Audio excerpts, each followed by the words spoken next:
সামান্য বৃষ্টি হলে জলমগ্ন হয় কুমিল্লা নগরী। এতে শিক্ষার্থী ও সাধারণ মানুষের ভোগান্তি বাড়ে।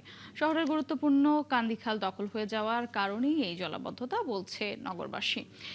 এ নিয়ে সিটি প্রশাসক ইউসুফ মোল্লা টিপু জানান, খনন ও সংস্কার প্রকল্প অনুমোদন হলেই দখলদারদের উচ্ছেদ করা হবে। এ নিয়ে আরো বিস্তারিত জানবো সহকর্মী কাজী এনামুল হকের কাছ থেকে। তিনি যুক্ত হবেন আমাদের সঙ্গে কুমিল্লা থেকে। এনামুল, কোন কোন এলাকায় এখনো পানি জমে আছে? দুর্ভোগ নিরসনে কর্তৃপক্ষেরই বা কি ভূমিকা দেখছেন, জানাবেন।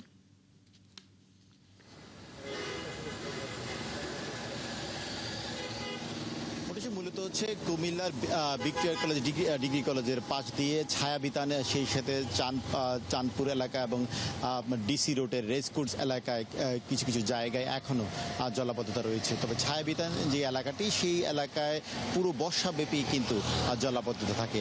আপনাকে একটি বিষয় জানিয়ে রাখি, সেটি যে আমি যে পিছনের যে আমার খালটি রয়েছে সেটি হচ্ছে কান্দি খাল, এবং নগরের প্রধান কান্দিরপাড় থেকে শুরু করে মহিলা কলেজ রোড এবং সেই সাথে নগরের প্রধান পানি যাওয়ার একমাত্র খালটি হচ্ছে কান্দি খাল। কাগজে কলমে কিন্তু এই কান্দি খালটি 95 থেকে 45 ফুট প্রশস্ত থাকলেও এখন কিন্তু এই কান্দি খালটি রয়েছে 15 থেকে 20 ফিট, এবং এই কান্দি খালকে ঘিরেই কিন্তু জলাবদ্ধতার প্রধান কারণ। এবং ইতিমধ্যে 36 জন দখলদারদেরকে নোটিশ করা হয়েছিল 2021 সালে, কিন্তু নোটিশ শুধু কাগজে কলমে রয়ে গেছে, কাজটি এখন বন্ধ রয়েছে। তবে এই প্রকল্পটি চালু হলেই কিন্তু যে সমস্যা, সেই সমাধানটি হবে বলছেন। এই যে আমি যদি একজন এলাকাবাসীর সাথে কথা বলি, এই যে কান্দি খালটি ভরাট বা চারিদিকে দখল যদি বড় হতো, তাহলে তো পানি যেত কি অবস্থা? আসসালামু আলাইকুম। আমাদের কুমিল্লা শহর সামান্য একটু বৃষ্টি হওয়ার কারণেই দেখা গেছে যে আমরা হাঁটু সমান পানিতে তলিয়ে যাই।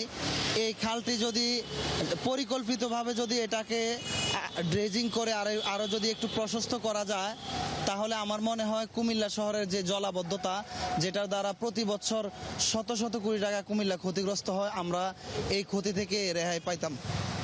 মোটামুটি শুনলেন, স্থানীয় একজন বললেন যে খালটি যদি খনন করা হতো এবং উচ্ছেদ অভিযান চলমান থাকতো, এবং তাহলে কিন্তু নগরের যে জলাবদ্ধতা বা নগরের যে দুঃখ এবং জলে যে জলাবদ্ধতার কথা, সারাক্ষণ একটু বৃষ্টি হলেই জলাবদ্ধতার কবলে পড়তে হয় নগরবাসীকে, সেটি থেকে কিন্তু পরিত্রাণ পেত। তবে সিটি কর্পোরেশনের মেয়র প্রশাসক কিন্তু বলছেন, ইউসুফ মোল্লা টিপু, যে শীঘ্রই এই 36 জন যে যাদেরকে চিঠি দেওয়া হয়েছে, তাদেরকে অতি সত্বর সেই জায়গায় খালি করে এই খালটিকে পুনরায় যে আগের জায়গায় ফিরিয়ে নেওয়ার সেই কাজটি কিন্তু, সেই প্রকল্পটি কিন্তু শুরু করবেন।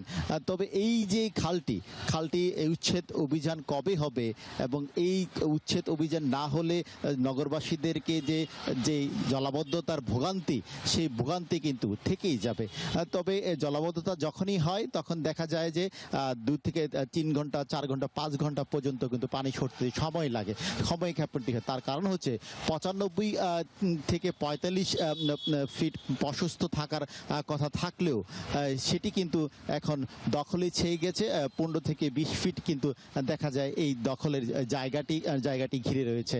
এবং ইতিমধ্যে এর আগে সিটি কর্পোরেশন তার পাশ দিয়ে যে অবৈধ উচ্ছেদগুলো কিন্তু কিছুটা সরিয়েছেন, এবং নিচু যে কালভার্টগুলো ছিল সেগুলো কিন্তু গত পরশু দিনও কিন্তু একটি কালভার্ট সিটি কর্পোরেশন ভেঙেছেন। তো সেই বিষয়টি আসলে লক্ষ্য করে সিটি কর্পোরেশন কাজ করছেন। তবে যতদিন পর্যন্ত এই উচ্ছেদ অভিযানটি না হবে এবং কান্দিখাল জায়গায় না ফিরবে, ততদিন।